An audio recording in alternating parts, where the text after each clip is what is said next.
Pops, I want to talk about this Dungeons and Dragons Honor of Thieves story, which, oh my goodness, isn't this just so telling? The headline is kind of gone a little crazy. A hat tip to Ironcaster, who threw it my way. How Jonathan Goldstein and John Francis Daley brought the ultimate nerd property to movie theaters. Ugh. And he talks about how emasculating men are fun. It's not woke, people. See, you just don't understand what things are. And I want to get to some definitions and some clarifications, and you guys can tell me where you think I'm wrong, because what I really think is happening is you're looking at a couple of really mean and petty people. Forget about wokeness in the grand scheme of things for a moment, but they just don't understand really the culture and have any thought of what we're talking about. These are two people who either were picked on in school or they have some serious bully issues and things like that, because they just don't understand how certain things work with human interaction. And it goes down and talks a little bit about some different things in the interview, and the link will be in the description. I didn't really find anything particularly interesting that I really wanted to get into too much here. They say things like, we didn't want to make a straightforward fantasy epic drama. So for those of you that are D&D fans who wanted to see a fantasy epic drama, no, they wanted to do a spoof. See, they wanted to do a spoof or something where comedy was the lead of it.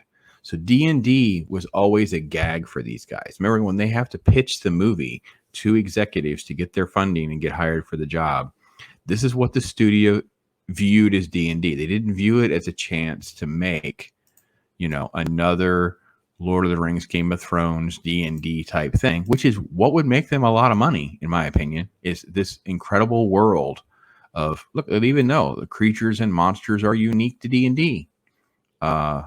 Okay, so why would you not use that to make an epic drama with some comedic elements?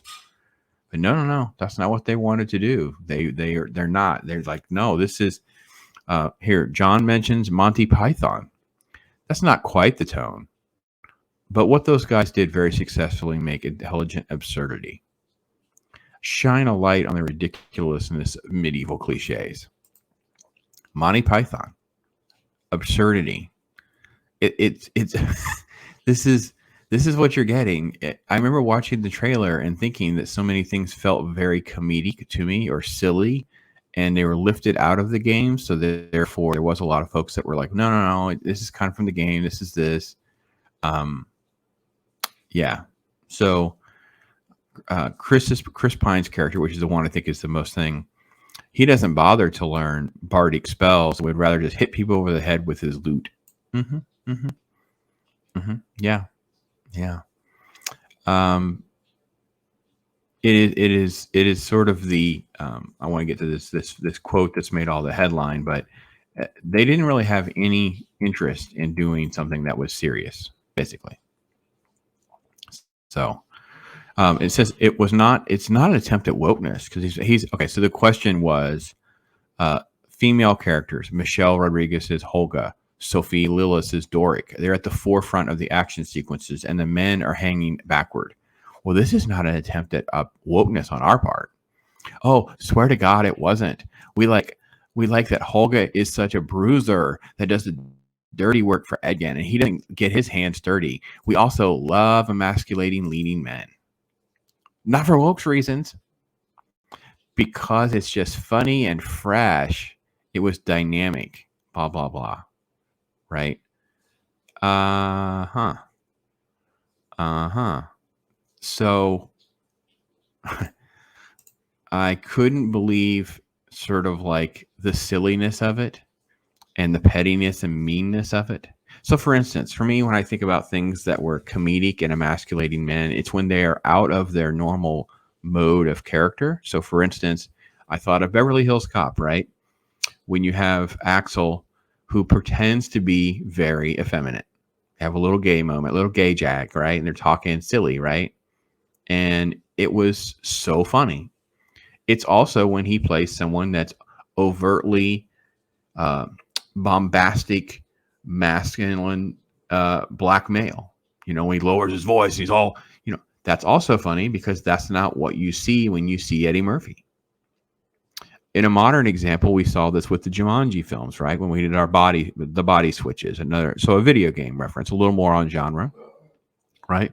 When you saw the effeminate character, Bethany, the girl teenager who's taking selfies and Insta, she's inside Jack Black, so his mannerisms and his silliness and all of that is played for gags. Now, I admit that doesn't always work either because they go too far and they get crude and crass when he gets turned on.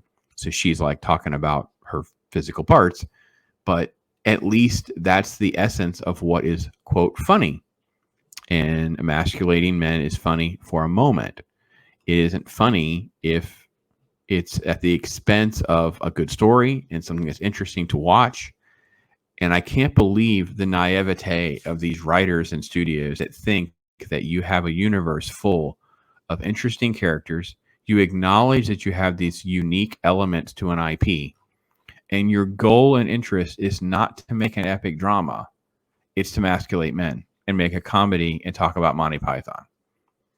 So, after hearing and seeing some of this, I want to know your thoughts. Where are you on going to see this film? Are you still on board of seeing it, let's say, opening weekend? Are you like, I want to see it in a theater, but I won't rush out and see it? I have no interest in seeing this film. Oh my God, this is god-awful. I don't think it's that big a deal, Pops. You're exaggerating.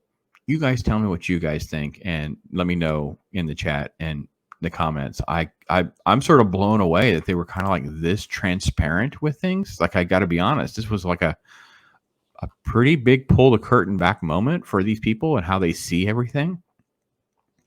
They don't see invention of an epic drama as the creativity. They think it's more of the norm, and well, that's already been done, so I can't do that. And I think that's the truth. The truth is they're not capable of writing the epic drama. They're not the writers for that. So there's no way they could get the gig. Their gig was to pitch this silliness. So anyway, that's my thoughts. Thank you so much for your time. I'm Pops.